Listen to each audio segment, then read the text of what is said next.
तो अभी हमारा सबसे मेन टॉपिक है यानी मोस्ट आईएमपी टॉपिक बायस रूल। इसकी ये फॉर्मूला है, ये याद रख लो, ठीक है।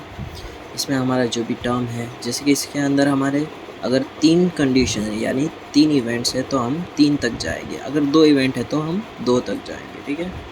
तो इसमें ये एक ऊपर वाला टर्म याद रखो, फिर वो लिख दो, प्लस सेकेंड टर्म यानी A2 कर देना और कुछ नहीं करना, और फिर थर्ड टर्म अगर थर्ड कंडीशन है तो उसको हम एज A3 लिखेंगे, ठीक है। क्वेश्चन पे आते हैं। A company has 2 plants to manufacture hydraulic machines. Plant A manufacture 70% of hydraulic machines. तो इसको हम लिख देंगे as a P of A 70%, यानी इसको हम कन्वर्ट कर देंगे एज अ प्रोबेबिलिटी यानी 0.7 में।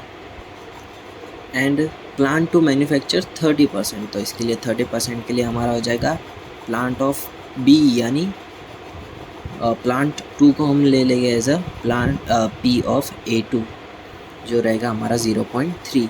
Eight a plant 1 80% of hydraulic machines are rated standard quality. तो जो हमारे प्लांट 1 की जो 80% हाइड्रोलिक मशीन है उसको एज अ हम स्टैंडर्ड क्वालिटी रेट कर रहे हैं। तो ये हम स्टैंडर्ड क्वालिटी को हम कैसे लिखेंगे, तो P ऑफ B यानी स्टैंडर्ड क्वालिटी किस प्लांट के लिए, हमारे प्लांट 1 के लिए, और प्लांट हम लिखते हैं एज अ A1। तो इसको हम कुछ इस तरह से लिखेंगे P of B conditional A1, और इसका हमें दिया गया है 80%। तो 80% सेम हमारे प्लांट 2 के लिए है 90, तो 90% के लिए लिखेंगे हम 0.9।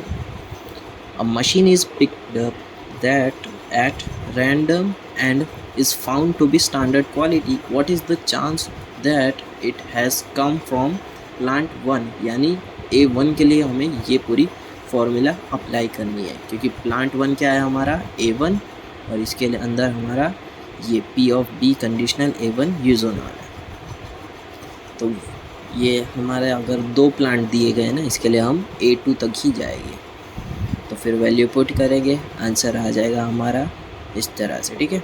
और अगर प्लांट 2 के लिए फाइंड करने को अगर बोला हो तो इसमें तो सिर्फ प्लांट 1 के लिए, अगर प्लांट 2 के लिए अगर बोला है तो हम क्या करेंगे, P ऑफ A1 की जगह पे A2 रिप्लेस कर देंगे और कुछ नहीं करना, वो भी सिर्फ न्यूमरेटर में रिप्लेस करना है, डिनोमिनेटर तो सेम ही रहेगा, ठीक है। 0.83 यहाँ पर भी 0.83, यहाँ पे 0.27 आया था और ऊपर भी 0.27 फॉर प्लांट 2।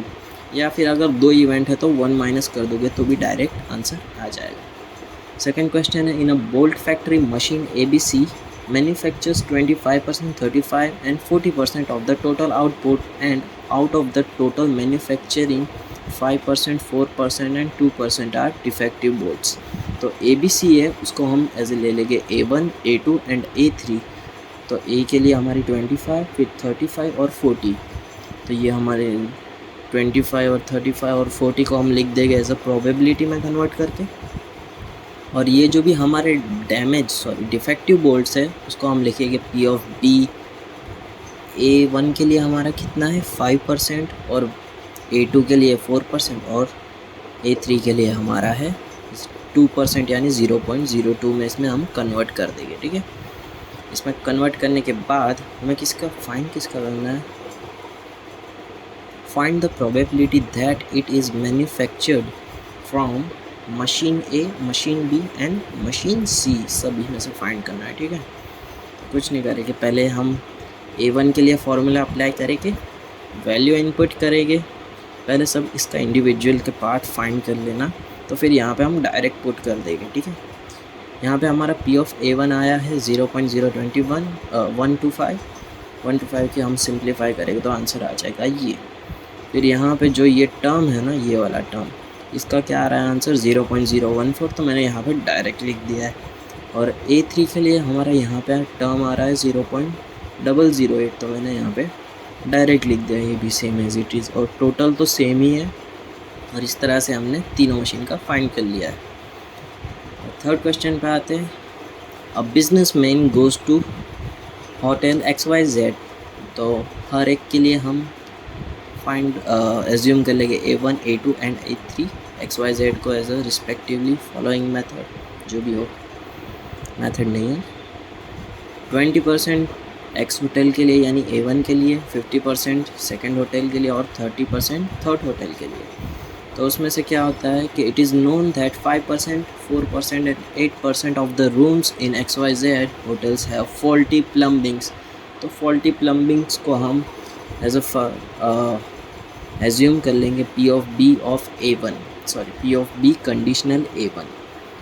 यहाँ पे हमारा 5% किसके लिए है, x के लिए, और x है हमारा A1। तो उसके लिए हम लिख देंगे 5 डिवाइड बाई 100, आंसर आएगा हमारा 1/20। और सेकेंड होटल के अंदर कितनी फॉल्टी प्लम्बिंग है, 4%, तो 4 डिवाइड बाई 100 1/25। और Z होटल में हमारी कितनी है फॉल्टी प्लम्बिंग, 8%, तो 8 डिवाइड बाई 100। सेम इसमें भी हमें किसका फाइंड करना है, what is the probability that businessman's room having faulty plumbing is assign to hotel Z यानी XYZ। A3 की फाइंड करनी है, ठीक है। A3 की फॉर्मूला ऊपर पुट करेंगे और जो भी आंसर आएगा वह हम ऐसे सिंप्लीफाई करके लिख देंगे। और अगर x और y का भी हमें पूछा होता तो हम यही वैल्यू यहाँ से उठा के, टोटल तो सेम ही रहेगा, वही पुट करके हम फाइंड कर लेंगे। और चौथा क्वेश्चन, ये लास्ट क्वेश्चन है और थोड़ा अलग है, और इसमें अलग है थोड़ा। अ bag A contains 2 white and 3 red balls and a bag B contains 4 white and 5 red balls. One ball is drawn, यानी जो भी हो C1 आएगा। एंड देखते क्या है, at random from one of the bags, एक बैग में से ड्रॉ हो रहा है। It is found to be red है ना, तो 2 बैग्स में से यानी ड्रॉ हो रहा है, तो इसकी प्रोबेबिलिटी कितनी होगी, बैग A के लिए 0.5 और बैग B के लिए भी 0.5। Find the probability that the red ball is drawn from bag B। ठीक है, देखते हैं अभी। टोटल बॉल्स पहले फाइंड कर लेंगे, 2 + 3 5, और ये बैग B के लिए 4 + 5 9। तो हाँ, ये जो मैंने अभी यहाँ पे समझाया था कि रेड बॉल ड्रॉ हो रहा है, ठीक है, और 2 बैग से, तो कौन से बैग में से पहले बैग में से निकलने की प्रोबेबिलिटी कितनी और दूसरे बैग में से निकलने की प्रोबेबिलिटी कितनी, तो दोनों में से हाफ हाफ ही होगा।